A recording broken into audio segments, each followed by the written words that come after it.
மாரி ஆணவ கொலை நடக்கிறதுக்கு பாலின வேறுபாடு ஒரு காரணமா இருக்குமா சார்?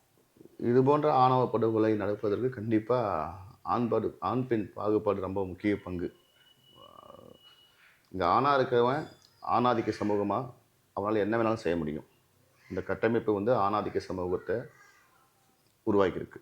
நம்ம சாதிய கட்டமைப்பு ஒரு பக்கம் இருந்தாலும், பெரும்பாலுமே இந்த சமூக கட்டமைப்புங்கிறது ஆணாதிக்கத்தில் தான் வரும். ஒரு பொண்ணு தனியா முடிவெடுக்க முடியாது. நீங்க எந்த வீட்ல இப்ப உங்க வீட்லயே பார்த்தாலும், உங்க வீட்ல அப்பா டிசிஷன் எடுக்கிறவரா இருப்பாங்க. அம்மா டிபெண்ட் பண்ணிட்டு போறவங்களா தான் இருப்பாங்க. அப்ப ஆண், பெண்.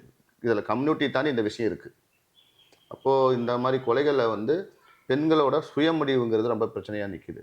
அப்ப இந்த ஆண், பெண் பாகுபாடுங்கிறது, அந்த வேறு பாலின பாகுபாடுங்கிறது ரொம்ப வந்து முக்கியமான பங்கா வகிக்குது.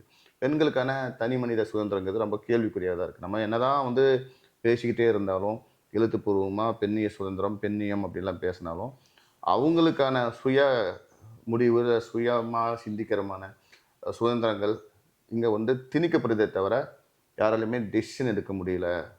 அப்ப இந்த விஷயத்துல பார்த்தீங்களா, அந்த பொண்ணு செல்ஃப் டெசிஷன் எடுக்கிற பொண்ணா இருந்தா, அ அவங்க தம்பிய பத்தி கவலைப்பட வேண்டிய அவசியமும் கிடையாது.